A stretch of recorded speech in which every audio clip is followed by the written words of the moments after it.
What's going on, everybody? It's your buddy, it's your pal Spaz Phoenix, the YWC Reality Check. It's NXT time, and that is Jake fucking DeMARCO. What's going on, buddy?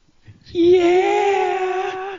We got it, baby. It's NXT time, and we are going to go ahead and break it all down. I mean, you went ahead and tore apart the emergence card, and obviously things are going to flow kind of back and forth between the two shows, which is something that I'm really enjoying.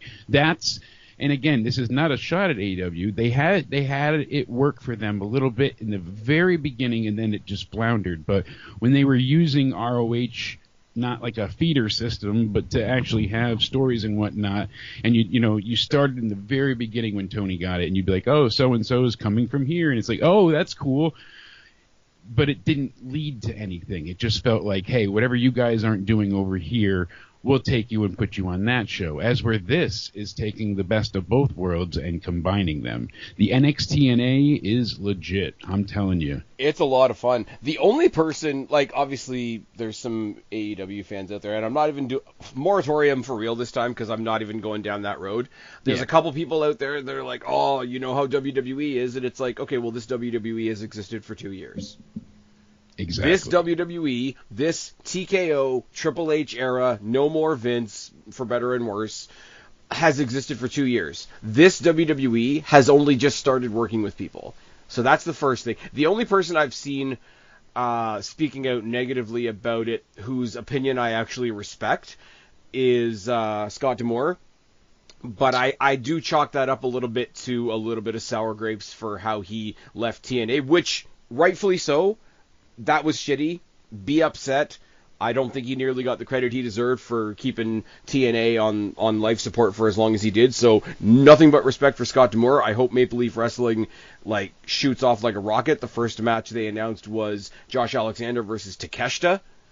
Yep. Which is going to be fantastic. They got Mauro Ranallo on commentary. Nothing but the best for him and what he's doing. But out of people that I respect, he's the only person that's really come out and sort of not... He didn't even slam it. He just wasn't as up as other people are. I think you and I could talk to the end of time, literally, and still not have enough time to cover missed opportunities in booking in AEW. But you look at it overall, and it's like... I see the way that this brand invasion is happening and what they're doing, and that's kind of what I was hoping we would get from Forbidden Door, rather than just like that guy from that company showing up for this random dream match.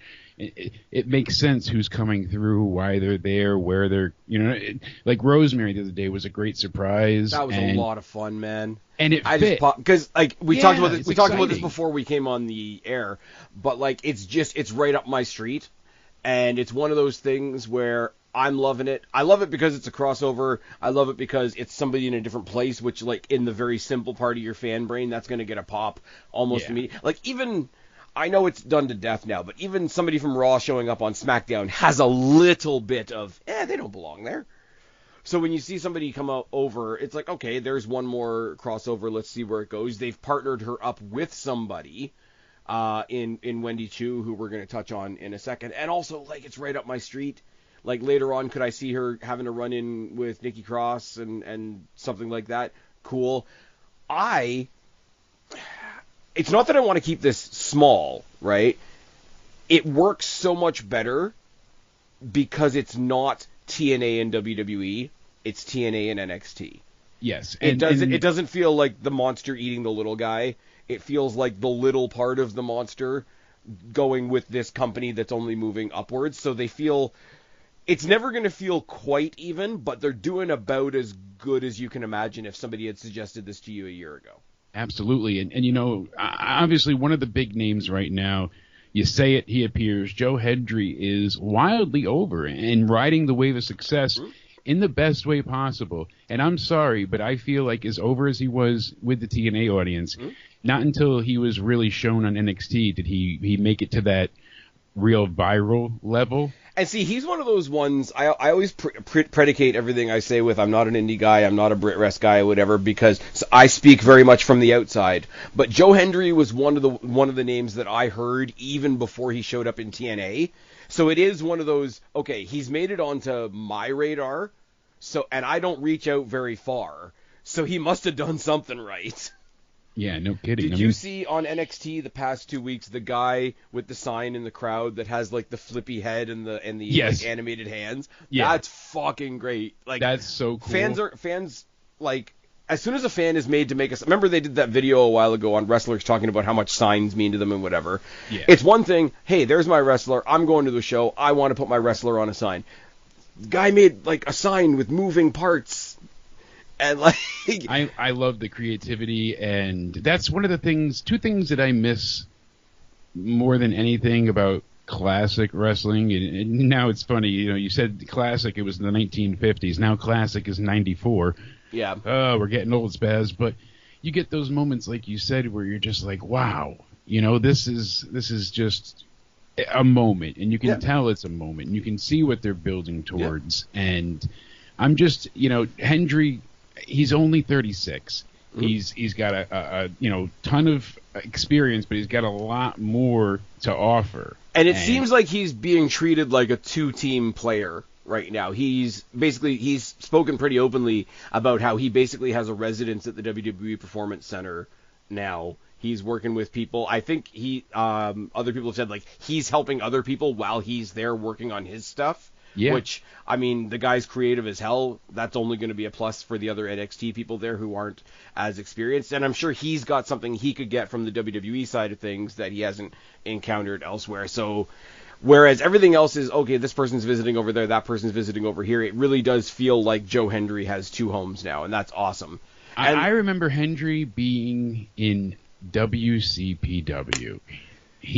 They had a group there, and it was because I really liked Adam Blompe, and what they were doing at that time. I was like, oh, cool, they have their own wrestling league. Like, this is incredible. And that was right before I found What Culture, probably, because I was never there for WCW and Defiant, and I never listened to Adam Blompe. So, yeah, you were there before me. Good job.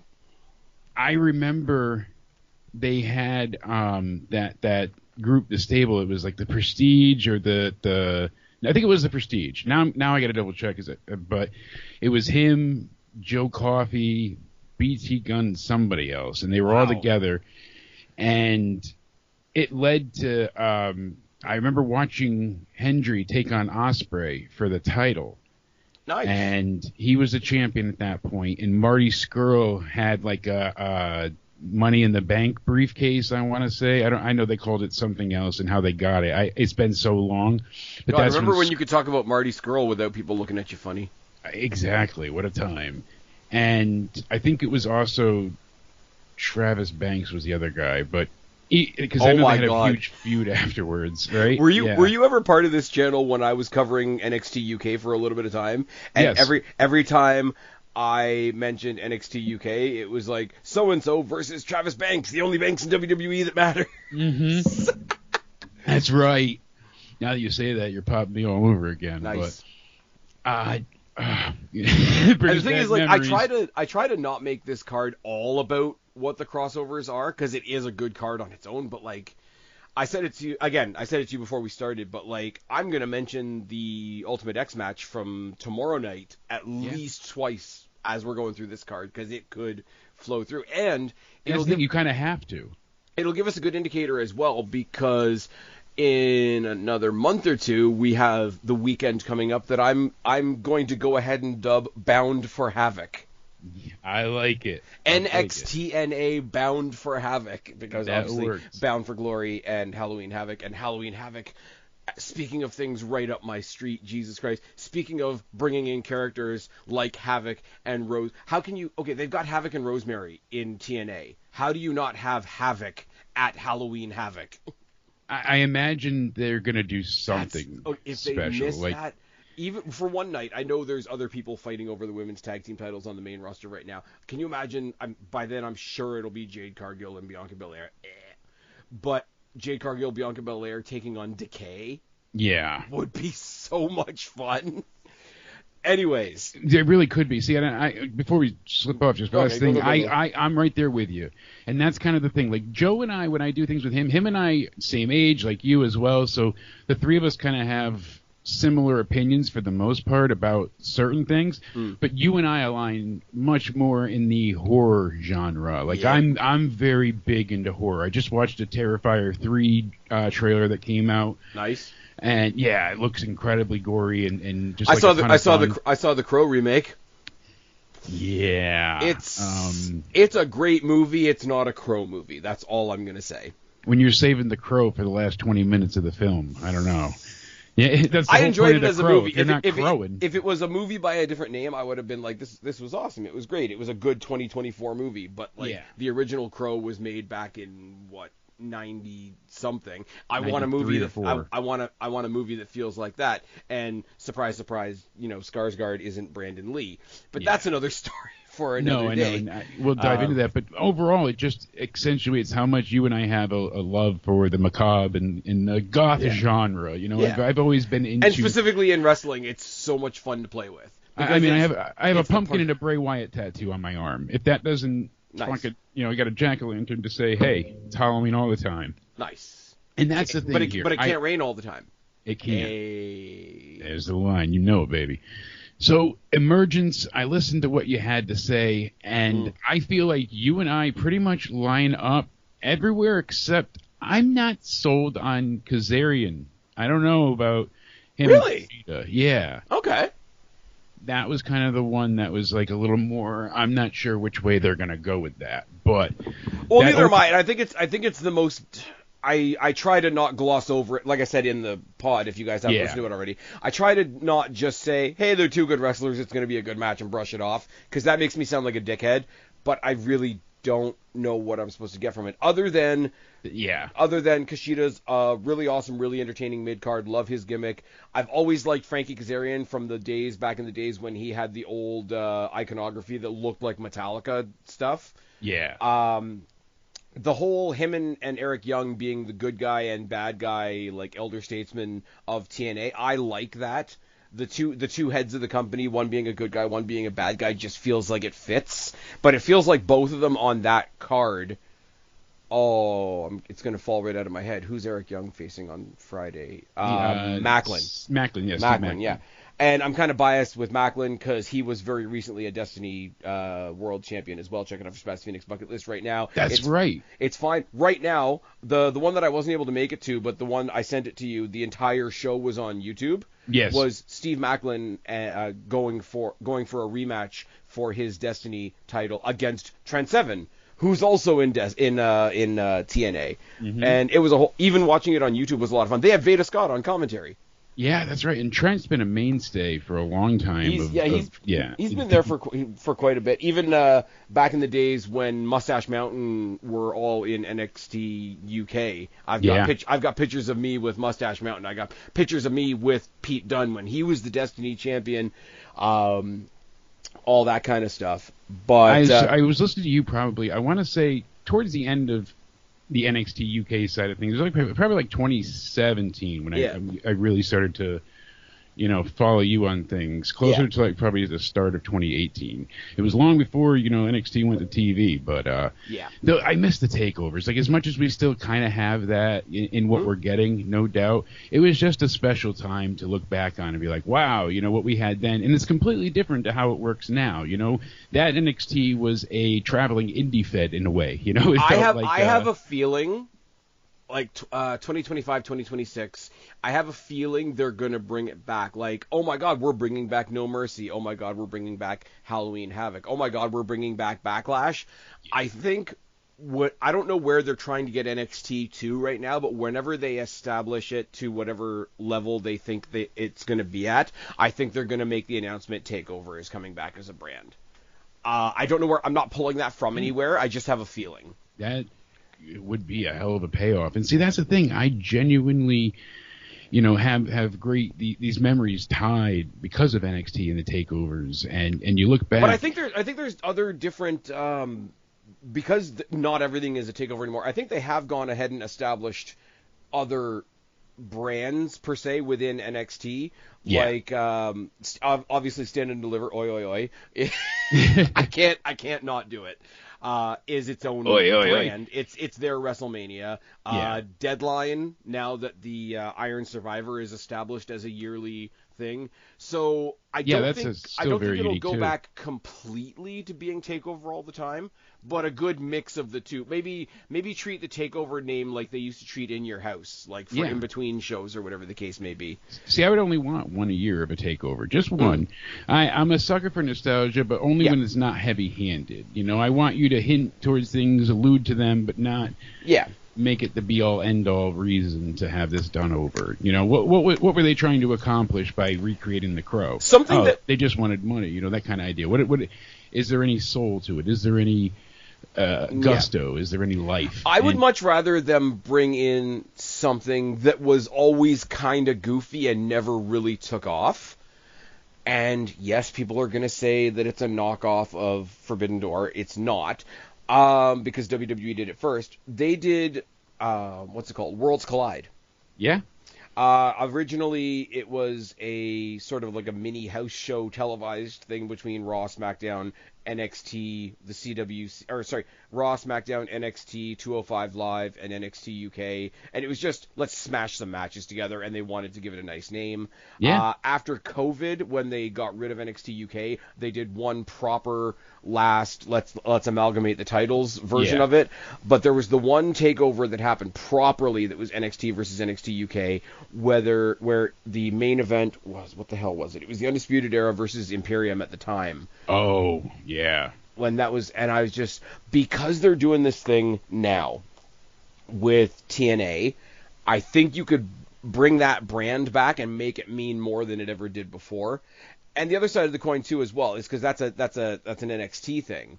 TNA kind of has their own version as well, where they did stuff that was like crossover with New Japan and Noah and whatever, which was multiverse of matches.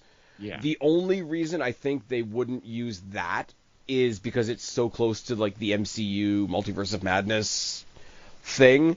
So I think they might shy away from that. But Worlds Collide once a year, TakeOver once a year, maybe one or two more original names, maybe one or two more names plucked from where, like if you want to make Starrcade a proper thing rather than just a really, really hyped up house show, like that could be a thing. There's many ways to go, absolutely. But yeah, no, there's a lot they could do, and I hope they do something, and not just company versus company, but like an amalgamation, a mix. Like we say, Wendy Chu and Rosemary are a tag team, and they take on a babyface and from each company or something along those lines. Yeah, what are we going to see? There's all kinds of possibilities. But yeah, Emergence looks good. We're going to touch on it a bunch as we go through this, but we should jump into the card because we've done a whole lot of waffle, which we always do, and it's always fun. But there is some really awesome matches. Some business to be attended. There's some business to attend to if we use our wrestling speak. Almost all of them are title matches as well, which is that's the thing, and you know, I feel like WWE, as you said before, you know, the purpose is to showcase NXT.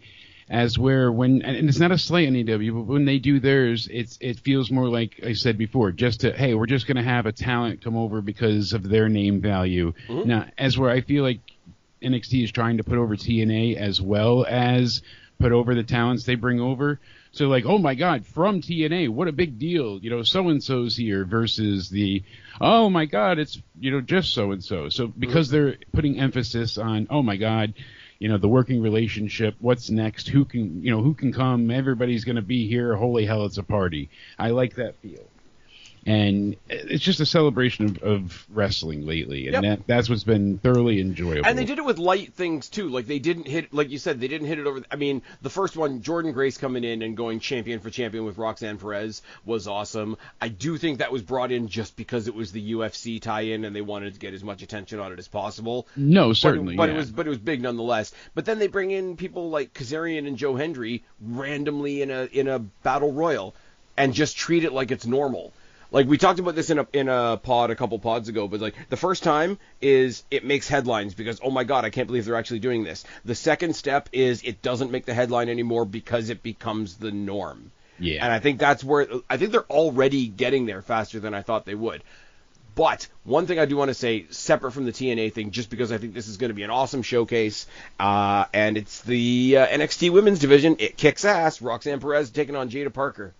Yeah, this is going to be explosive. It almost felt for a little bit, as much as we still kind of saw Roxanne, she took a little bit of a back seat with everything else going on. Yeah. Not the women's division, but I feel like the champ herself was like, hey, I'm ruling the roost, but, you know, eventually when it becomes time for a match, you'll see me, because there was so much going on. And I think part of that was because they were introducing the newer championship as well. Yeah. Like, let's get that into everybody's vocabulary, and let's not put them on a par, because there has to be, the world champion still has to mean something. Exactly. But the new shiny toy, with all due respect to Kalani Jordan and this new championship, it needed to be front and center. Yes. And I think it deserved to be front and center. And I don't think this match is particularly within any doubt. I think Jada Parker is another example of, you have somebody like Roxanne Perez, you have somebody relatively new like Jada Parker, who's gone through a couple different character arcs before she really found where she was going to sit. Roxanne Perez is the perfect champion to be like, okay, you're not going to win the title tonight, but she's going to make you look like $1 million. This is your night to show out type of idea.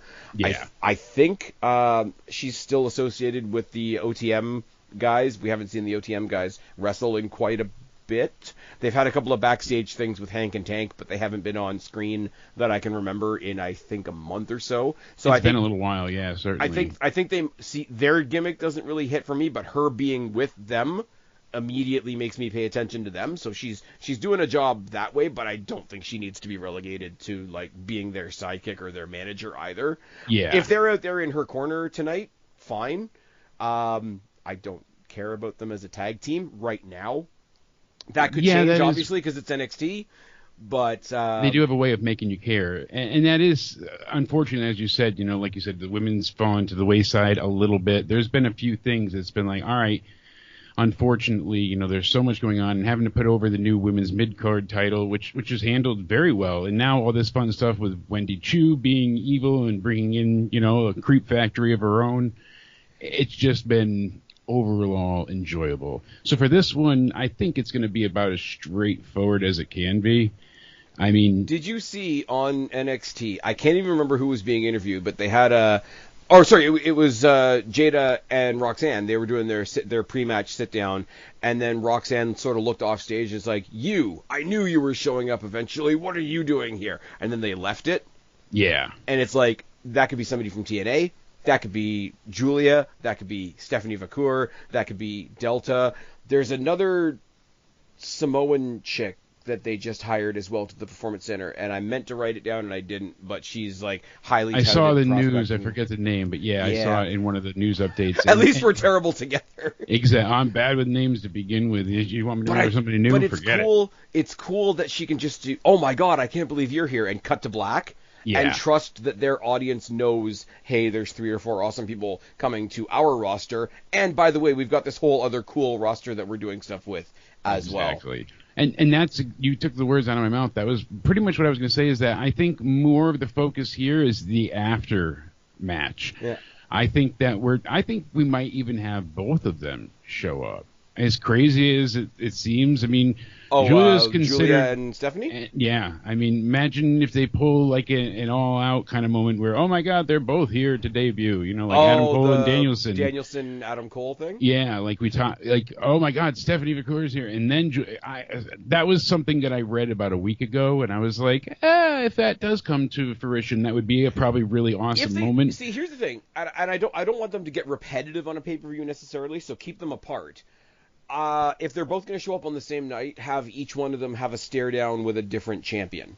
Have another one come in at the end of the next match we're going to talk about, which is Kalani Jordan versus Wendy Chu. Kalani Jordan's over as shit, well-deservingly so. Wendy Chu is more of a character, so I don't think she loses by losing here. Like, Rosemary on NXT, like, she didn't win. She had a fantastic showing for people that have never seen her before. Exactly. She got to be showcased, and she also helped, advance the story. She fit in with the, as we said before, the goth macabre of everything that we're getting. But it really, it's like a self-fulfilling prophecy in a way. It's like, oh, the creeps got to creep together, and it just manages to be entertaining. I would kind of like to see if there is sort of a hint of a partnership between Wendy Chu and Rosemary. Kalani Jordan, through combat, has this sort of babyface mutual respect with Sol Ruka. That could be a really fun tag match somewhere down the line. Absolutely. So, actually, you know what? Just Sol Ruka versus Rosemary would be awesome as well. But it is what it is. I'd like to see somebody like a Tasha Steelz come over, because she's got an entirely different kind of attitude that I think would work really well in NXT for. Or, like I say, the other way as well. Kalani Jordan or Roxanne Perez showing up at Emergence this Friday. Like, these things do go both ways. We have had things answering both ways as well. That was one of the recent reports I heard too, is that we're going to see a few more stars going to the TNA side of things as well. And I think that's good, feed it both ways, certainly. Now, it's kind of funny because you talk about tie-ins and whatnot, and I don't think anything's going to happen, but they brought over Rosemary. Rosemary very recently has been harassing Ash by Elegance and the personal concierge. If we get Dana Brooke on NXT and she brings the personal concierge, who is fucking George Iceman from Destiny, checking off your Spaz Phoenix bucket list, it's fine. I'm going to pop my fucking tits off. And trust me, there's a lot of tit to pop. I don't think it's going to happen, but there's been a whole thing on TNA where she's been sort of creeping around the title picture over there, but right now the title picture is Ash by Elegance and Jordan Grace. But she's been creeping on Iceman, and it's been a lot of fun. So, and I mean, just Dana Brooke being used really well in TNA wasn't ever used to her full potential in WWE. So if she gets any chance to get any kind of NXT spotlight, I'm going to take it. Don't think it's going to happen necessarily tonight, but as we've said before, we have another weekend coming up in a couple of weeks where it's going to be TNA and NXT owning the weekend once again. Yeah, and with Bound for Glory, a much bigger stage for them as well. Yeah. Yeah, that 6 knockout tag match is going to rock for sure. And the one this Friday. Yeah, and I think, like you said, mentioning Ash by Elegance, I'm happy to see Dana happy. I mean, she got shafted for a bit in WWE, certainly, and I don't think she's going to ever make it to be the upper echelon of the women's roster, but she's certainly a useful tool for them to have. And the last thing she did in NXT before she left WWE was she was kind of mentoring Kalani Jordan. And there's a couple, which is kind of funny, a couple little tricks in Kalani Jordan's arsenal that are kind of Dana Brooke-esque nods, shall we say? So there's all kinds of stuff. I mean, looking at that 6-woman tag on the other side of the coin, like Jordan Grace has already come over before. Would I love to see somebody like a Dani Luna or a Jody Threat or a friggin' Masha Slamovich? Alicia Edwards doesn't work for me. I liked when Masha Slamovich and Killer Kelly were a team. I don't know where Killer Kelly is right now. Masha Slamovich, I've said it on my TNA stuff, and I'll say it here. Masha Slamovich right now is teaming up with Alicia Edwards. Alicia Edwards is part of the system. The system does not work as a faction. Yeah, I'm not crazy. I keep saying it. I like them all individually, except for maybe Alicia. I like them all individually, but as a group, they're the island of misfit toys. And that makes sense with what you're saying, absolutely. And especially when there's so much going on. Look at somebody like Moose and tell me Moose needs any help. Yeah, no, you're not wrong. I'm sorry, but goddamn. I think Roxanne retains here, absolutely. And I think it's more about, does anyone come out after the match? What's the story going forward? I think that's the real draw here. And that's not to take anything obviously away from Jada Parker, yeah. Well, I do like the fact that they did the gauntlet on NXT, and the way it was presented is we're going to grab all these names out of a tumbler, but the names that went into that tumbler were specifically members of our female roster that have never had a world title shot. And I thought that was such a cool way to address it, because you get somebody like Sol Ruka, who everybody loves. Of course, everybody would want Sol Ruka to be in there, but she's sort of been in that mix before. Yeah. You have a couple of other ones in there as well that have already had their respective shots. To say, no matter who wins this, it's going to be a new challenger was a great, I guess you wouldn't want to say like a front step forward, to just say, look, we've got this whole next layer of awesome characters. We talked about it the other week when they had that 6-woman tag where it was basically a personality showcase.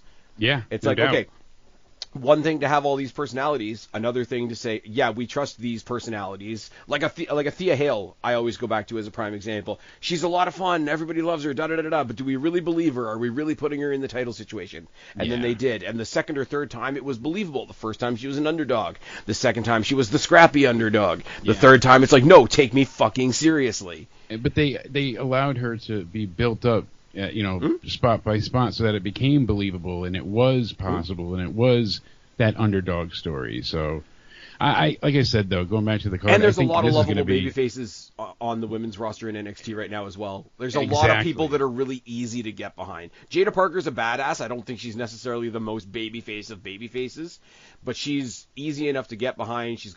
The way she carries herself. Same thing we say about Jade Cargill. Same thing we say about somebody like a Lash Legend. They might not have it all quite together in the ring yet, but they carry themselves like a star. They carry themselves like a champion that just doesn't have a belt yet. And that goes a long way, man. Especially in WWE, where it's more of a show and less of a, 5 stars in the Tokyo Dome, brother. And it's the same thing. I've sort of bled the two matches together, but it's the same thing with Kalani Jordan. Wendy Chu's going to go out there, and it's going to be a gimmick exhibition, personality exhibition. Kalani Jordan's going to do her fantastic gymnastic stuff. Some idiots online are going to say, oh, she's just trying to be Will Ospreay. I'm going to tell them to fuck off, and then we're going to have a good time. The Wendy Chu thing is not for everybody. Once again, I think it's just a lot of fun. I think it's somebody made the simple joke backstage one day. It's like, oh, she's the sleepy character. What if she got up on the wrong side of the bed? I think that's where this gimmick came from. It really just is such a simple thing, but I wasn't crazy about her to begin with. It's not like, oh, she went, evil, and now it's up my alley. No, they had that kind of character progression, and it's still not my favorite, but I like what they're doing with it, and I like that they gave it a chance to be whatever it is. It's like another person that we've been talking highly of recently, Nikki Cross. Like, did anybody like the Nikki ASH thing? Probably not. But she actually went to them and said, look, I want to do this thing that's going to be specifically aimed for kids. It's going to be all like feel good and cartoony, and I want to give it a try. Did I like it? No. No, but I love that she took a shot with it.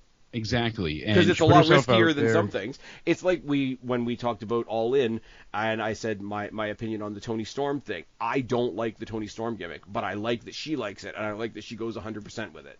Yeah, I just wish very similar thing. Yeah, they could have just reined it in a bit. And sometimes my wrestling opinions kind of coincide with like, oh, good, these people are getting work, they're getting paid, they're having a good time. Oh yeah. And that definitely motivates me, like you at times. But there's also like just that regular draw of like, god damn, these people just have worked their ass off. Yeah. And it's good to see TNA stars getting success in NXT. Oh, yeah. And I mean, yeah, there is the selfish part of me as well, where at some point or another I am going to talk about, does it work for me? Am I entertained by it? Of course that's going to be part of the conversation. But then you step back and be like, are they doing what they want to do? Are they having a good time? I always go back to John Cena and Nikki Bella versus The Miz and Maurice. Was it a great match? No. Was it two guys that are probably really good friends getting to get in the ring with their significant others and have a fun match? Yes. Are they having fun? Yes. That's you're gonna get canceled triple ways now. Jeez, Spaz. Oh, you're talking about Nikki Bella, and then you're saying, gonna get her ass beat, and apparently you didn't hear though. Huh? Oh, I heard. Yeah. That's oh God. Moving on now to a significant other not. Literally not touching that one with a 10-foot barge pole. Because, as people know, recently my opinion on the Bellas has changed. They've jumped on the Ronda Rousey train of make half your money in WWE and the other half bashing WWE. Yeah. Doesn't mean I want that kind of stuff to happen to her. Let me be clear before people try to cancel my ass.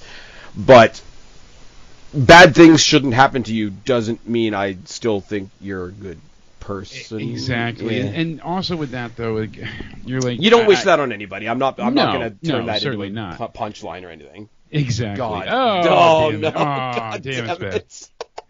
Quickly moving on. That's the thing with a lot of people getting upset and doing the like you said, gripe about being WWE the other half of the time. And part of me is like, they made you. Without them, you wouldn't be anything. And not that you have to be like overly gifting them gratitude incessantly. You don't have to praise them.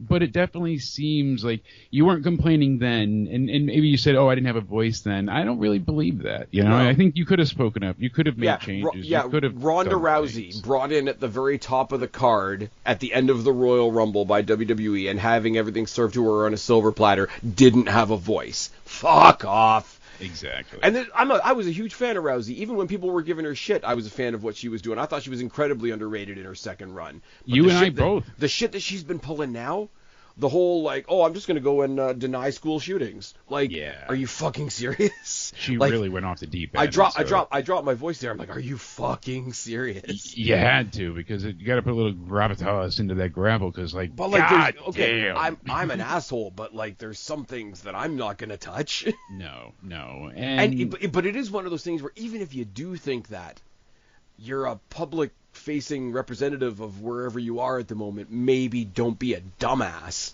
Yeah. Anyways, let's Certainly. move on to happier things. Let's move on to the dawn of NXT and the family. This one is gonna be fun. Obafemi Tony D versus Obafemi. When Tony D came out and challenged him and just fucking put him on the ground, I was like, what the fuck are we doing here? I never disliked Tony D'Angelo. But he was never one of my keep an eye on guys. There's been a few others that I've really enjoyed. Yeah. But he's always been consistent. His character work has only gotten better as time has gone on. The lore of the family in NXT has always constantly been changed. I mean, they lost 2 times. He went to the other place, and then they had to put him in a body bag and throw him in the river or whatever they did.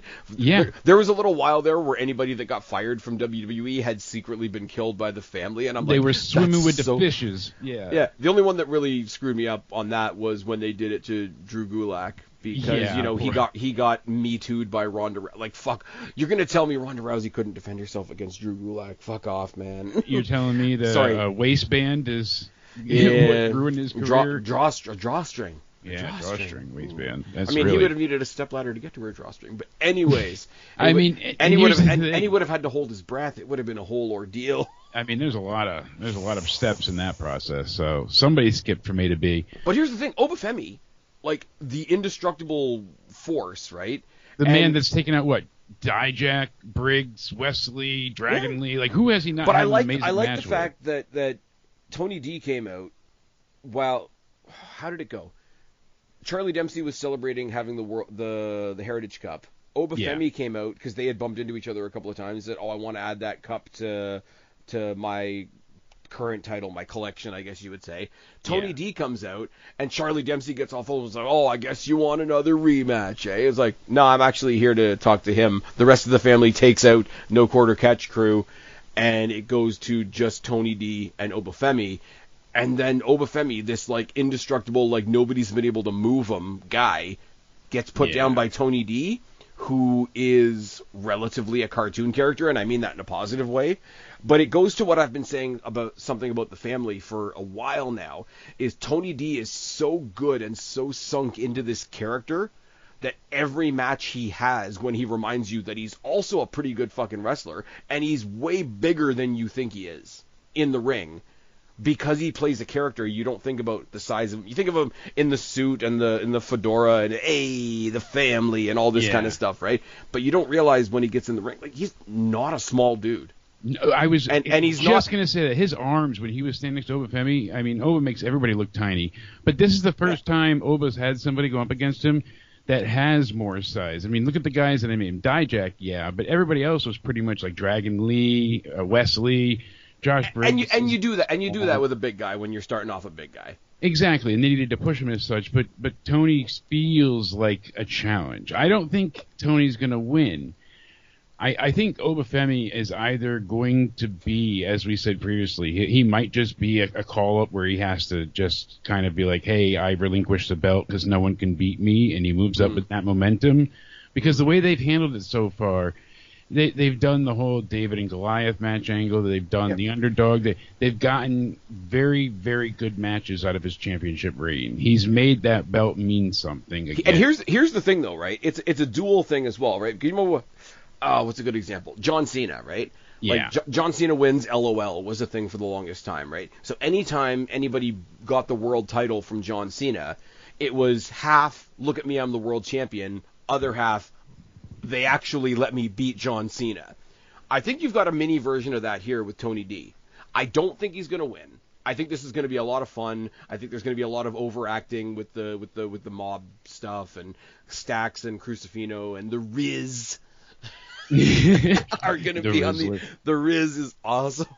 See now, because you think about who held the title before that, because it was Dom, then Dragon Lee, then Obafemi, and Dragon Lee I felt like was just a footnote, and they kind of made the belt feel a little bit less than. Well, because Dragon Lee had already been called up when they brought him back to win the title off of Dominic Mysterio. Yeah. It was like, how dare Dominic Mysterio come down and win one of our NXT titles? Let's bring somebody else down from SmackDown to win one of our NXT titles and bring it back to NXT. You friggin' nailed it, my good man. And that was the problem I had with it. So, I love NXT, but you got to do a lot of fast talking to make that work. I mean, Obafemi did the breakout tournament cash-in. And then from there, he has just he destroyed the breakout tournament. Yeah. And it was not even it was nothing. There was no question. Yeah, absolutely. Yeah. And so here's my thing. If they here's keep the him winner, with the title, here's all the people he's going to beat. Well, where does he go past this? Because the longest reign is Carmelo Hayes at 273 days. Oh, really? Okay. In two reigns. You've done the math, buddy. Right? But you have 269 days with Wesley. Nice. Obafemi's at 231. So, I mean, Carmelo had 2 reigns altogether, and that's if you're going combined. But, I mean, Obafemi could be, if they let him hold this. He had it in January. So if they go back until, December's deadline usually. So if they get through deadline into January, that gives him, I think he got it like in the first week of January, maybe the second. It was around there. I know Dragon Lee only had it for like a month. And from there, I mean, it give him the year, give him the year reign, and you know what I mean? Because who does he feud with from here? Who do you go to? I will tell you what I want to see, and it's not going to be a title change, but it may be a title versus title situation. Because if you look at the 6-man Ultimate X match on Friday that we have coming up, there's always one guy in the match, and I mean, you've heard my pod from earlier, so you know what I'm about to say. There's always one guy in the match to prove that the X division isn't a cruiserweight division. Yes, and so people time are, around, it's Hammerstone. Yes. And what they've done, how did they start the NXT TNA thing? They had a champion come out and challenge a champion. Hold on one second, so the listeners know. So we have Mike Bailey, the champion, in the Ultimate X match for TNA Emergence, the X Division Championship. So you got Zachary Wentz, obviously, Riley Osborne, Jason Hotch, Hammerstone, and Laredo Kid. Now, I'm going to touch on this match more than once in multiple matches, but my point for this is, we started off the whole NXT-TNA thing with Roxanne Perez and Jordan Grace, the respective champions coming face-to-face. At some point, one of the men's champions is going to go face-to-face with the other men's champion, right? Yeah. Tell me, if you're going to do NXT North American champion versus TNA X Division champion, that Obafemi versus Hammerstone wouldn't be one of those reinforce the ring matches. Certainly feels that way. It certainly feels that way. Now, I don't think it necessarily happens, but no, but that could work. It has a feeling like that really could. Because there's always, like I say, there's always been like a Samoa Joe. There's been a Homicide. The most recent example I can think of, and I think it's the one I used the other day, was Josh Alexander. Because Josh Alexander won the X Division Championship and brought a heavy ground game submission style, grappling style to the X Division. If Hammerstone wins it and brings a big, giant powerhouse aspect, kind of like what Raw is doing with the Intercontinental Championship right now, that could be something that changes it as well. But I just think Obafemi and Hammerstone... I've seen Hammerstone in maybe like 5 matches since I was introduced to him through TNA, and I would love to see him try to hit the Nightmare Pendulum on Obafemi, because that would be fucking ridiculous. And it makes sense. And that's one that I would really probably enjoy seeing too, because I was just trying to think, it's like, all right, who can we get? Who do we have? And I mean, there's certainly quite a few matchups left. There are, and The only way I think Obafemi loses is if they do it where they have another ladder match. And someone else, like that's the way that I way, see him that way he can losing lose the it belt. without getting pinned, or if they have him do, and it's a TNA thing, but if they have him do an option C type of idea where he goes to Ava and says, "Look, I'm willing to relinquish this for you to give me a shot at the big title." Yeah. Because they've done that, they've established option C as a thing in TNA where they basically treat the X Division title as a Money in the Bank suitcase. It doesn't always work. It started with, I think, Austin Aries back in the day. Yeah, but, I think you're right. I think Obafemi wins here. I think a really fun exhibition at some point, because we talked the other day about how he loves to put other big guys over. Strowman comes down to NXT for a night and just has an exhibition with Obafemi. I think that could be a lot of fun. I don't think it would be 5 stars in the Tokyo Dome, brother, but it would be a lot of fun. He's kind of the measuring stick for big guys right now. Look what he just did for Bronson Reed on Raw. Yeah. But right now, unless there's some fuckery, Obafemi's keeping the North American Championship. I'm sure they'll save that for the main roster, but to see Obafemi and, like you said, Braun, and you know, there's some big men slapping meat options coming up. So of course, but see, the thing is, like, I don't want to rush him to the main roster because I would love to see him. I would love to see him be the king of NXT, like be the main champion at some point. I think that would be like I think he deserves to have that before he goes up, because not everybody that gets called up to the main roster gets a chance to come back and check that off their bucket list. It's fine. Exactly. You know what I mean? So the next thing I'm going to do is I'm going to go to the tag team title match. Tag team title match makes me want to talk about somebody who's not in the tag team title match. Okay. So Chase U, represented by Andre Chase and Ridge Holland, taking on Nathan Frazier and Axiom in their contractually obligated title rematch thing. What's the word I'm looking for? Their pay-per-view rematch, right? Nathan Frazier and Axiom are sort of teasing a little bit of dissension. They both sort of went their separate ways when they were trying to go for the Speed title. They were the only ones on TV talking about the Speed title. I thought that was kind of hilarious. Yeah. But in order to get their rematch, they had to face the other 2 members of Chase University, which was Duke Hudson and Riley Osborne. In that title match, because other than Duke Hudson, they're all high flyers, and we haven't seen a whole lot of Riley Osborne on his own. Dude is a pretty, secretly, in the background of this goofy gimmick, he's a really fast, really good, high-flying wrestler. Yeah, absolutely. Now, that leads me to the fact that on Friday, he is also in the Ultimate X match. And if he won the X Division Championship, that would be another bit of gold for Chase U. It would be, hey, we've got tag titles in this company and we've got this title over in this company. It would be something for specifically Riley Osborne to do, because right now he's seen as very much just part of this group. And also, if you bring the X Division Championship over to NXT for a while, you've got Wes Lee that can go for it. You've got Nathan Frazier that can go for it. You've got Axiom that can go for it. Yeah. And you've got the guy that's not on this card, but the guy that I think we all really like right now, Javon Evans. Absolutely. Trying for the X Division Championship.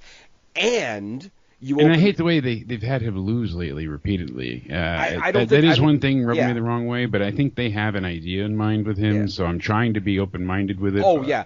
If you go online, there's, multiple different, highlight reels, video packages, and everything, flooded throughout X and Twitter and Instagram or whatever. They've got their eye on him. Because he's just so over with the crowd. And, I mean, we saw him the other night. Who did he face this week on NXT? I don't remember. That's really terrible. Yeah. And, but and the crowd was good. Just... And he lost. Was it Joe Coffey? No. Yes, it was. Because he got bullied the week before because he was babysitting the Heritage Cup for Charlie Dempsey for reasons. Yes. But I don't think he's got anything to worry about because they're treating him so well. Him getting losses right now and bouncing back is sort of like the good version of what we got sick of with John Cena. Now, but Riley Osborne brings the X Division title to Chase U. That could be awesome. You've got a potential story there with, okay, now Duke Hudson is the only guy in Chase U that doesn't have a belt. Where does he go with that? You got a bunch of people on this roster, specifically Javon Evans, that could go for the X Division Championship. And you've always got the opportunity for members of the actual X Division in TNA to hop over to NXT with that whole story of, hey, that's our title, I'm going to go win it back for us. A la what people did, the type of approach that people had when they were fighting Kenny Omega, when Kenny Omega had the Impact title. Yeah. So there's a whole lot of storytelling that you could do there. I don't think they go that way, because I do think that Riley Osborne, as good as he is seen more as part of this gimmick than an individual wrestler, which is really unfortunate.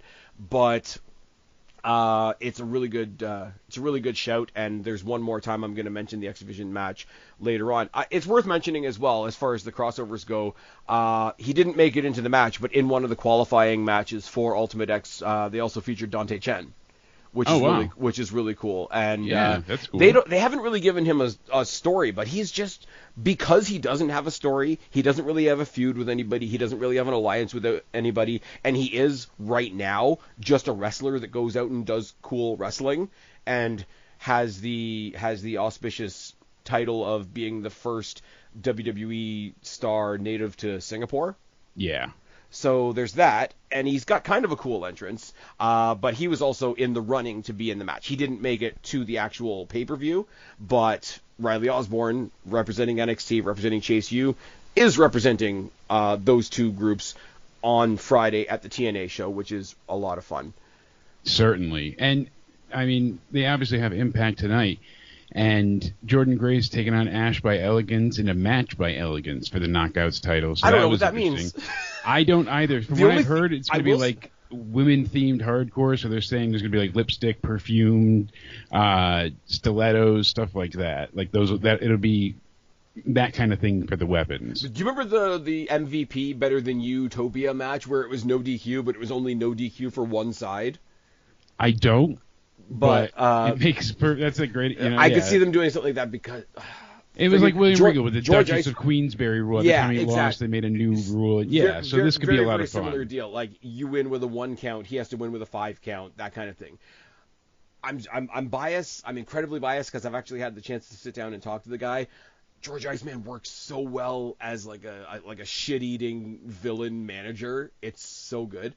I will say as well, it's really it just really brings a smile to my face to hear the Chase U music on a TNA show.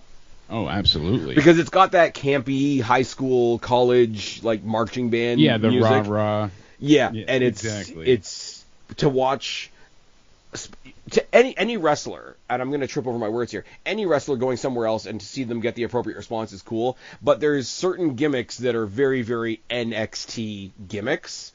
And to see that get embraced by an entirely different audience is kind of cool and kind of, I don't want to say reassuring, but I can't think of a better word. But yeah, so that's the second tie-in. The third tie-in is the big breakup. MSK / the Rascals explode.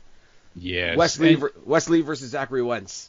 Well, really quick before we get to there, sure. One last thing I want to say about the match before. So obviously, Axiom, Nathan Frazier, I really feel like they're not going to. This is going to be the dissolution of their team. So they'll dissolve. They'll go ahead and each do their own thing. But I don't think we're going to get a turn from either one of them. I don't see that happening in this. Like just mutual frustration. Exactly. We couldn't get the titles done. Even if Riley Osborne doesn't win the X Division title, I was sort of stretching to try and make that connection.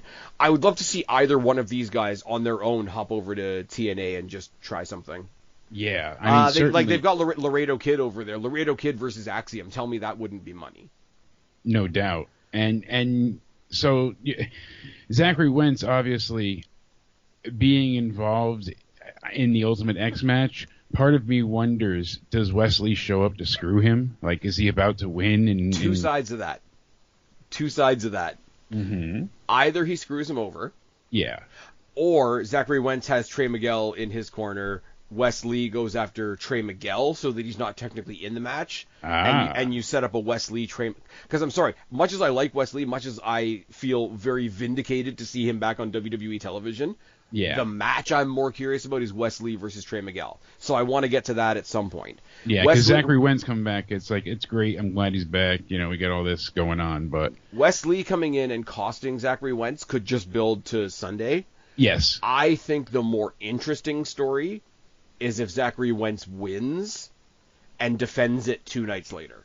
Ooh. On the NXT show. The only reason, and I'm repeating myself, I know, the only reason I could see them not exactly doing that is because if they were going to have an X Division Championship match on an NXT pay-per-view, they would want a week to advertise it. Yeah, I'm sure they would want to build it up more than just, hey, it happened but I today. Think Hot Shot, because it's the other thing about it too is I don't exactly the TNA B shows being on Friday. First of all, it makes it really hard for me to preview them because I got to make my previews earlier on in the week, and I haven't seen the Go Home show, so I don't know what's happening tonight. Second of all, it's very touch and go as to how much WWE wants to advertise a Friday pay-per-view because they're going up against SmackDown. True. So they don't want to hinder tricky. themselves. Yeah, it's tricky. Like, you notice 100% TNA advertises every single bit of crossover their guys do with NXT. They crank it out in video packages on their own YouTube channel. They replay it on the shows, whatever. With this right now, building up to a Friday pay-per-view, I can understand why NXT can't necessarily do the same thing. Yeah. But, I mean, as a hot shot, like, hey, you should have tuned into No Mercy. You never know what you're going to see. Last minute defense of a TNA championship for the first time, because even when it was Jordan Grace and Roxanne Perez, it was only for the NXT Women's Championship. Yeah. It wasn't for her TNA Knockouts Championship. So it would be historically the first TNA pay-per-view ever defended on WWE programming. Yeah. Huh. So that would be a lot of fun. And as a slightly smaller caveat that I would just find interesting, it would mean that every match on this card is a title match. Yeah, so there's that. And again, Wes Lee being the guy after, I almost think it's going to happen because of how much he's the only one fighting a TNA star that's using you're just from TNA in his promos. Yeah. Because the rest of them aren't. The rest of them are like, oh, Joe Hendry's a fucking joke and Rosemary's a weirdo or whatever, but they're not doing the tit-for-tat, picky-packy company versus company stuff. They've made it specifically that it's only Wes Lee and Zachary Wentz's feud that's doing that. So, I mean, you made it clear there's levels to this game. There's levels to this game and Roddy Roddy Raw, which nobody actually believes. And if you think, oh, NXT being so disrespectful, let me introduce it's you to all part of the story, obviously. Watch a movie. Like, I'm sorry, like, watch a movie. But I'm seeing, for him to shit on TNA and then walk around with the X Division Championship would be really interesting. And especially then, a successful defense would be, because I don't think Wes Lee wins here. I think because he's essentially the one that turned on them, so he's the challenger. So I think he's going to keep going after them. And I mean, I'd rather Wes Lee win personally, but because I think they can do a little bit more with him being a heel that's on a streak. Yeah, but the story here can still be. Oh, like you said, there's elements to it. There's still other people to face. You know, we got Trey down the line. We got to see what happens with that. Yeah. So no matter what, I hope it's not done here. I don't think it is. I think this is just. I think Zachary Wentz wins here. My point being, and like I say, I'm only fantasy booking. I don't think this is actually going to happen for anybody out there that thinks that I think this is actually going to happen. If Zachary Wentz is the X Division champion, my prediction becomes Wes Lee. Ooh, because there's because then he holds a TNA title on an NXT show. Yeah, because there's way too much interesting stuff there. Because it doesn't do any good for the Zachary Wentz character to win a title on one pay-per-view, show up at another title at another pay-per-view, and not put that title on the line. Yeah. And there's nothing interesting about him coming in with his title, leaving with his title. There's a whole lot interesting with. Not only does Wes Lee win it, not only does Wes Lee shit on TNA and then pick up a TNA championship, not only does he look at his friend who just won something 2 days ago and snatch it away from him 48 hours later. Especially because he made the emphasis on, we couldn't even win the tag titles. Like, you guys failed me every step of the way. Exactly. And I had to do this on my own. So, yeah, if it is for the X Division title, then I'll go with you there. I'm picking and it could Zachary, be something very cool. Yeah, so I'm picking Zachary Wentz to win unless he goes in with the X Division championship. As funny as that is. Because even if they stretch it out, because, like, Halloween Havoc's not that far off, if he comes in and he somehow doesn't have that title on the line and Wesley wins, he says, all right, in a month, I've just beaten a champion. I want a shot at that championship next month, where they can advertise it and both companies can benefit from it. Maybe they do it at Halloween Havoc as well. Absolutely. And, I mean, there's so many possibilities. Trust the possibilities. And that's the thing. I mean, like, there's it's just like Drew and Punk here. There's bad blood. And there's a lot of matches left to go. This is not going to be over anytime soon, and I love it. I was not expecting this heel turn. I didn't see that coming, honestly. And people say, it just happened out of nowhere. I thought you didn't like shock booking, but it makes perfect sense. It was perfectly built upon for the better part of a year and a half, almost 2 years of essentially storytelling with Wesley doing it all by himself. Yep, and I mean, struggling his North American title reign, being the second longest champion there. And the funny thing is, like, he did the turn, but they're very good to play Zachary Wentz as the person that got turned on. Yes. So what they're ultimately building sympathy for the guy that's not even in their company, which you wouldn't have expected from WWE. No. But he's not 100% babyface either, because he's constantly rubbing it in his face. He's like, when we came in a couple weeks ago, what was that, like the third or fourth time you were going to quit? Yeah. Like, he's not being squeaky Snow White babyface either, which makes it more real. Like, layered, contextualized characters rather than you're in the black hat, you're in the white hat, let's go. Yeah, that not squeaky, clean face makes me truly excited about Joe Hendry, because every time he's done something, it's logical. Like, he can sing a song and make a promo for it. And he's a dick, but he's a dick that you want. He's only a babyface because people like watching him be a dick. Like, it's a very interesting thing to play. One more thing I'm going to say about the Wesley Zachary Wentz thing. I never watched the Rascals initially, because the Rascals, the three of them initially came together at a time where I wasn't watching Impact. Yeah. We only signed 2 out of the 3 of them, with Wesley and Zachary Wentz, or Nash Carter as he was when he came over, right? Trey Miguel I wasn't aware of. Trey Miguel I was introduced to through Destiny. Yes, check it off your Spaz Phoenix bucket list. It's fine. Wham bam. So 2 of them came, and they left Trey Miguel behind. Zachary Wentz got fucked. He went back to TNA. They reunited. They left Wes Lee behind. Mm-hmm. But ultimately, NXT is the newer page. The breakup of this trio really is a TNA story. It is, and you just nailed that because of how it all worked through and through. So for them having these type of abilities to tell this story is amazing. WWE has worked with many companies in the past, but typically it's for their benefit. And here they are benefiting. They haven't always talked about it either. It's like something they've done on the sly or whatever. Yeah. Like, even the last time we spoke about this, we mentioned DDT over in Ireland, where Finn Balor and JD McDonough are going.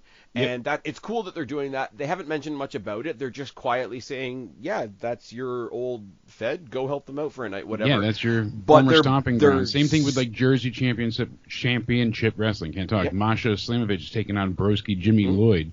But they're starting to talk about it on TV now. Yeah. Which is a bigger thing. Like, they're talking about the Marigold stuff a little bit. They're talking about, what's his name, Josh Briggs being in the N1. They had Charlie Dempsey the first time he went to, what's it called? Bloodsport. Oh, okay, yeah. They had him in the back, and it was just a conversation with his own team, but it's like, oh, how was the Bloodsport thing? It's like, oh, you guys would have loved it. It's right up our street. And, like, no, it's not a huge thing. No, they're not plastering a big Bloodsport banner in the background for free advertising, but they're talking about it. It's part of the conversation. It exists in their universe now. And the TNA thing is happening right in front of us. Yeah, exactly. Anyway, it's so main event. Yeah, it was just right out in front. And you nailed it. People want to cheer Hendry as well because he's a dick that people like. and I'm genuinely behind the movement. Like I liked him in TNA, and I'm like, oh, this guy, he had a few different tunes that he did, and he's got that rock concert feel, but he's just got this air of charisma that sucks you in towards him. I don't know. I keep going back and forth. I mean, I don't necessarily think he's going to win yet, but could you imagine a TNA guy becoming NXT champion? And it seems like, he's working in the Performance Center. It seems like, hey, they really want him to be on this side of things without contract tampering and basically stealing him. Well, this is the thing too, is a lot of the accusation is, they're just trying to wait out the contracts for Joe Hendry and Jordan Grace and whatever the case may be, and it's not as devious as I think it is. If you use this opportunity right now as an opportunity to say, hey, this is what it's like on this side, and their contract comes up appropriately, and they say, okay, you know what, I think I might want to check out that side, but you can have equally amount of access. Like, they haven't had any blockade to access to Joe Hendry right now. They're basically sharing Joe Hendry right now, so I don't think snatching him up into a contract is even necessarily the number one priority as much as people are trying to say that it is, because big, bad, scary, grubby WWE that's only existed for 2 years, we know what they're gonna do. One company is going to have somebody carry the other company's belt. And I think right now, between NXT and TNA, creatively, I think it really is a matter of who's going to blink first. Is Riley Osborne or Wesley or somebody going to pick up the X Division Championship? Maybe. Is Joe Hendry going to take the NXT World Championship? Maybe. As soon as it happens once, then we're going to question it every match going forward. But somebody has to be the first one to drop the first stone, if that makes sense. Yeah. What I will say, and I said it with the mid-card titles, I said it with the ladies' titles when we had that right at the very beginning, at some point you are going to have the TNA World Champion stand face-to-face with the NXT World Champion. That could happen at the end of this show, but it really depends on who the TNA World Champion is at the end of Friday. Because, I'm sorry, one of the matches I'm looking most forward to this weekend is Nick Nemeth, the former Dolph Ziggler, 1 hour Iron Man match with Josh Alexander. Yeah. That's going to be fucking insane. If I'm not saying I necessarily want it to happen, because I really do like the fact that Nick Nemeth is getting the respect that he deserves in TNA right now. If it's Josh Alexander, though, he's former tag team partners with Ethan Page. Yeah. And he turned heel, kicking Joe Hendry in the dick, keeping him from that title. What's to say he won't come across the line, so to speak, and keep him from winning this world title as well? And then maybe he stares down his friend. Or the opposite happens, and he stares him down, and you get some kind of like, oh, you couldn't win this one, so you had to go for that one. And then you get the champion versus champion thing that we had with Roxanne Perez and Jordan Grace, with either a Josh Alexander or a Nick Nemeth and a Joe Hendry or an Ethan Page. And if it is if it is Nick Nemeth, rather, that comes to stare down Ethan Page, that's Ethan Page, who's been in TNA, who's been in AEW, that's representing NXT now, and that's Dolph fucking Ziggler carrying around the TNA Championship. Yeah, no kidding. I really want to say that they go with Joe Hendry, because I really want that first crack in the door to open so that we can fully invest in the anything can happen in this crossover thing. Yeah, no doubt. Now, 3 more questions I'm going to ask you. Well, actually, hold on. Before you really quick into that, I'm so split. I have, really flipped a coin. I could see Hendry win. I could see him being NXT champion. Mm-hmm. I'm just not sure they're going to do it yet. If Joe Hendry wins, does he defend the NXT World Championship at Bound for Glory? I would say yes. Because you figure Bound for Glory is basically their WrestleMania. Exactly. And people are saying, oh, they'll never do that. But what? Jordan Grace defended her title on NXT. Why can't we defend one of ours over there? And I think the if anything, publicity it's taking for it in them turn. for them going there, it's almost a bigger deal. Yeah. If that, you know what I mean? Because WWE is obviously the larger, and it's going to bring more eyes. But I mean, WWE was not one to play well with others for a long time. Yes, they worked with other companies, but most times they consumed them and destroyed them. And that was kind of Vince's goal. You know, the territories were just completely destroyed. Well, if you recall, WWE worked with TNA once back in the day so that Christian Cage and Ric Flair could go into their respective halls of fame. Yeah. Now, that wasn't a competitive thing. That was just a, hey, you scratch our back, we'll scratch yours. We want to represent, or we want to respect these two wrestlers. So it was the baby steps version of what we're getting now. But like that was way back then. There's a lot to play with. There's a lot that's changed, and WWE is not the same WWE either, you know, and that's the thing. We've only been under Triple H's leadership for so long. And the thing is, ironically, like this one right now, like Emergence, and again, I hate to say it like this, I don't really like them having the Friday shows. It's a little bit awkward. I know ROH does them too, but who the fuck watches ROH? So this is a B show, and then No Mercy feels like a big show. When we get to the next month where this is happening again, yes, we have Halloween Havoc. Yes, I'm looking forward to that because it's right up my street, like we said, all the horror stuff and whatever. But it's Bound for Glory weekend for them. So ultimately, it feels like when we get to that weekend, it's a bigger weekend for TNA than it is for NXT. I think they really need to play up on that. I think they really need to make NXT be the guests at the door for TNA on that weekend. Like, Halloween Havoc can be the fun show where we get some gimmick stuff and there's some Halloween, fuckery and whatnot, and I'll love it. I'll mark out for all the maybe get Shotzi to host it again, seeing as I don't think she's cleared medically, because she loves hosting Halloween Havoc. It's right up her street as well. So have that be the fun show, and then Bound for Glory be the big show. Because while they've gone both ways with the trade, it does really feel like TNA is still coming to NXT. That weekend, like a month from now, I think they need to go out of their way to make it seem like NXT is coming to TNA for the night.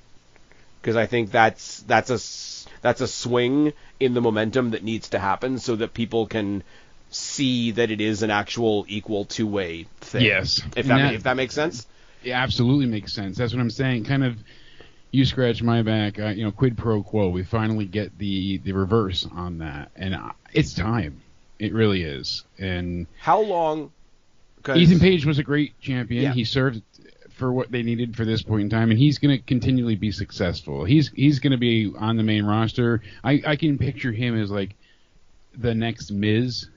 Yeah. In that regard, but a little bit over. Here's a funny thing, though, right? Like, it's very easy for me to say, oh, look at Ethan Page. He's the champion right now. They didn't treat him very well in TNA. They didn't treat him very well in AEW, and now NXT has made him a champion. But you know what?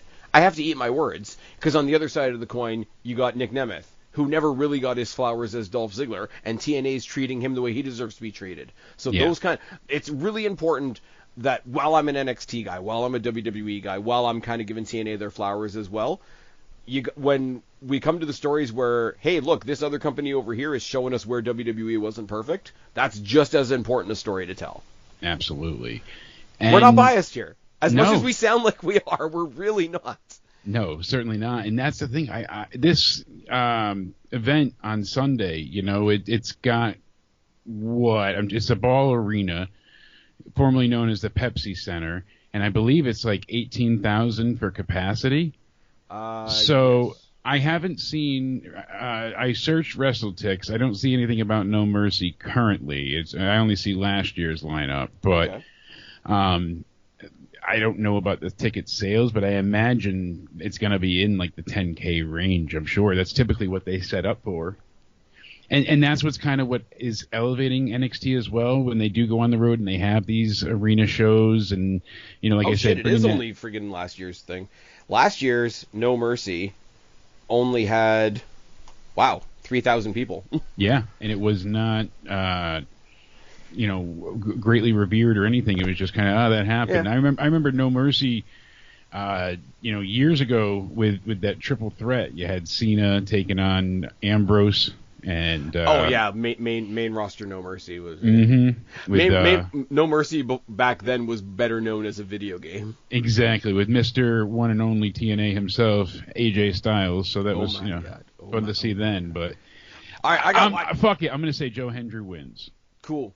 I'm gonna say I hope he wins. I'm gonna say I hope, and this is a really wide open statement. I hope something happens on Friday that gives us an extra match for this show that we didn't see coming. Absolutely. I don't know what it would be. As I say, Rosemary had the match with Kalani Jordan. Maybe they have a run-in with Sol Ruka. Maybe you get like Sol Ruka versus Rosemary on the No Mercy kickoff. Something simple like that. It doesn't have to be something great. It could be something throwaway. Just do something to say that one show is going to affect the other show. Do something, Yeah, exactly, and make it beneficial on both sides, and that's damn straight. And remind me, they had that women drawing for the matches, but they didn't have the match yet, right? In this upcoming week, or for which? For the women that have never been champions, so they had the drawings. Oh no, they had the gauntlet already. They did have the gauntlet. Two weeks ago they had the drawing, and then 3 weeks ago they had the drawing. 2 weeks ago they had the gauntlet. This week they had the sit down with Jada Parker and Roxanne Perez because Jada Parker won. Okay, that's what I was confused about, because last week I had that kind of like, I half watched, half didn't get to. So, and I was like, all right, I missed something, because I knew she won, but I was like, did I not see it? Okay. All right, I'm not totally crazy then, because I was like, I'm missing a gap somewhere. But overall, I would love to see them add another match. I would really love to see this just continue to flourish, both sides. I would love to see, because it would be fun as well, and you wouldn't have much expectation of it. I would love to see either somebody from NXT walk out to the ring, talk about, hey, I know there's all this crossover stuff, blah, blah, blah, blah, blah. Open challenge. If anybody's in the building, come on out. Or to have somebody from TNA be like, hey, it's my turn to take advantage of this. NXT, I'm in your house. Who wants a match? Type of thing. Ooh, we didn't even touch on the fact that Trick Williams is the special ref for Ethan Page and Joe Hendry as well. No, we didn't. And that's kind of why I think that Joe Hendry... I don't see Trick Williams turning heel and betraying Joe Hendry, at least not intentionally. But Pete Dunne has Trick Williams in his thing as well. So it might be a case of Trick Williams is the ref to begin, and then we play up the whole story of, oh my God, who's he going to choose? And then Pete Dunne takes out Trick Williams. That's his part of the story done. Takes him out. They get a regular ref out there, and then they have a straight-up match where there's no fuckery attached. I like Trick, but I think that's a better way storytelling-wise to do it. Because if you're going to do something as historic as a TNA champion winning the NXT title, I want it to be kind of clean. So I have three rapid-fire questions for you about this card, and then one question for you that's kind of overall. First three questions are just yes or no. Okay. Do we see Julia? I think so. I think she's going to come out. Her or Stephanie. It's got to be one of the two of them. Stephanie was going to be the second one. Yeah, but I like I said before, it'd be great if we had both of them show up and we had this like massive surprise of one for the you could whatever happens with Kalani one for the Jordan. Mid, one for the main. Yeah, or what if they did both of them debuting and going after the title? They both want. I mean, there's 100 possibilities. So I definitely think though, what would be NXT really throwing their dick out on the table? Ooh, would be Stephanie Vacour coming out just to cut a promo, just to say, NXT, I'm here, this is who I am, blah, blah, blah, whatever, gets cut off by Julia, and their debut matches against each other. Oh, now you're talking. Because you run the risk of people saying it's a waste, but you run the risk of it also being like a Hardy's, Edge, and Christian situation. They're going to prove who they are while the other one's proving who they are as well. Third question for you. Do we see the Motor City Machine Guns? No, I think they're going to save that for some type of, either the next one that's coming up, which is what? Halloween Havoc, yeah. And at the end so I think that might be a draw for them, or because I feel like there's just so much already stacked on this show. Okay. And really, I mean, the tag match is more or less like I don't want to say foregone conclusion, but it really is about the story more than the titles here. True. Nathan, Frazier, and Axiom, for weeks we thought they were going to dissolve and lose, and then they face MSK and the Rascals, and they win, and you're like, holy shit, they didn't they didn't lose the titles there, and then they have to turn and split, and now you got Chase U. It's just like I see Chase and Ridge really kind of not for a long reign, but they're going to have quite a few successful matches, and then we'll see what happens with the story there. I think they're going to try and be like, oh, Ridge, you're that kind of thing. He's got to prove himself or something, but no matter what, I don't think we see Machine Guns yet. All right, bigger question, not pertaining to tonight. I'm going to give you a big, long time frame. By the end of 2025, do we see a straight-up NXT versus TNA pay-per-view? Not versus, but like Worlds Collide. Worlds Collide, yeah. No, I know exactly what you're saying, yeah.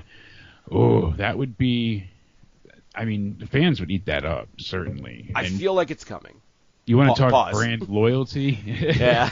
You want to talk about interest and because everyone loves a feud. That's why people originally like Survivor. But here's why I think it's great though. Here's why I think it's great and why like old toxic WWE, and I will say toxic WWE could have never done this, because you tune into a TNA show and Riley Osborne shows up and he gets NXT chance. You tune into NXT, you see Jordan Grace show up, she gets TNA chance. The fans are opening the door to the other company. So I don't think there is a toxicity. I think that's why you don't do a versus thing necessarily. I kind of misspoke there, but like a Worlds Collide. I knew what you meant. Yeah, like exactly. And then you do, and I mean that's what they did with the Survivor Series a while ago, and that's what made it enjoyable was that brand loyalty. Here you go. Right off the top of my head, we talked about it earlier. I know it involves Wendy Chu, but put Wendy Chu to the side for a second. Kalani Jordan and Sol Ruka taking on Decay. Oh yeah. Off the top of my head. Moose taking on Trick Williams. Oh, absolutely. Chad Gable comes back down to TNA or to NXT for a night and takes on Josh Alexander. Yeah, think about Slamovich against Roxanne, right? Yeah, I put it in my veins. Actually, you know what? Killer Kelly versus Tatum Paxley. That would be fun too. I mean, and that's the thing. I mean, if they are still a team, Frazier and Axiom versus ABC. That would be good too. And see, NXT is kind of the place where you get your wings. I view TNA as kind of like the, hey, this is your second chance. Maybe you didn't get a chance to prove yourself. Sorry. What did I say before? Obafemi versus Hammerstone. Yes. You took words right out of my mouth. You got it, and that's the thing. Bring in Ivar for a night. Ivar versus Khan. Oh. Or Ivar versus PCO. That would be badass too. I know PCO's not exactly your favorite, but that match would be brutal. I mean, you're talking about two people that don't care about putting their bodies on the line. Oh my god. I mean, if he came to a better company, Darby Allin versus PCO. Yeah. I mean, they don't have to set him on fire and maim him there. But put thumbtacks on his face and beat him anyway.